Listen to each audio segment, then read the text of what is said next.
I'm Ryan with Healing Headstones. I'm going to walk you through how I scrape, scrub, and deep clean moss-covered headstones. I start by assessing the stone and make sure, especially if it's older, if it can handle a deep cleaning. The dirtiest parts are the very base at the ground or also deep in the letters. The letters seem to hold on to the most dirt and grime because they're cut into the stone.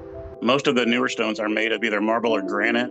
They have more of a glossy finish. The stones before the 20s, if they did have gloss, it's not there anymore.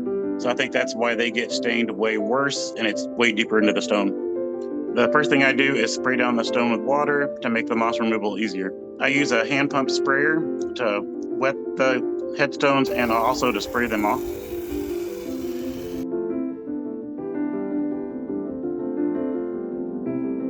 I'll start scraping the moss top to bottom because that's the easiest method. And you can see on the bottom layers of moss, it turns into almost a concrete-like material, which makes it even harder to get off and remove it.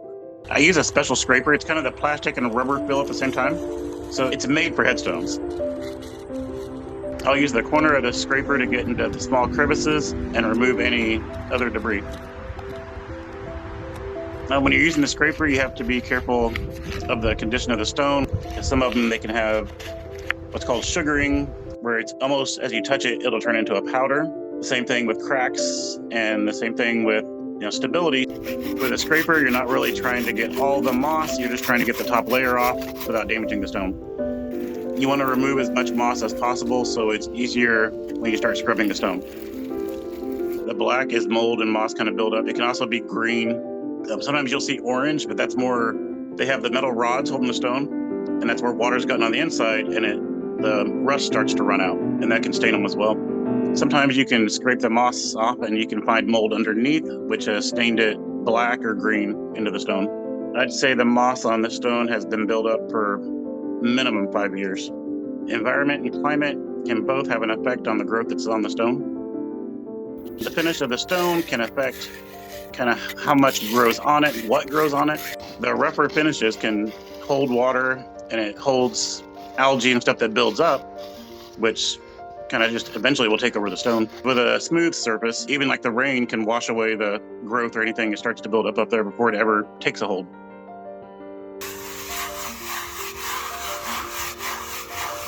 Once all the moss and debris off the stone, I spray down the stone with D2 cleaner. After I let the spray cleaning solution set for about 10 minutes, I'll follow that up with a soft bristle brush. I found that using a circular pattern is the best method.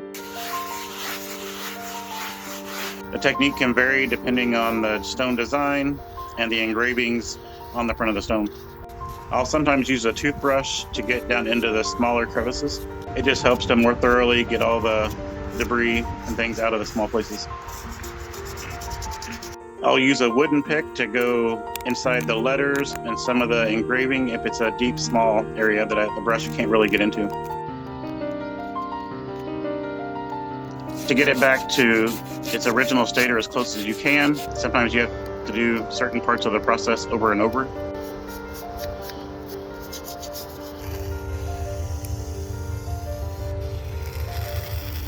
I'll do a final spray off to make sure all the debris is off the stone. I finish the cleaning with a protective coating of the cleaner because it continues to keep anything from growing or building up on the stone. I would recommend checking a stone at least once every 6 months minimum to make sure nothing has started building up before it gets to an excessive level. It's rewarding to be able to help these families and also honor those whose graves are left unmaintained.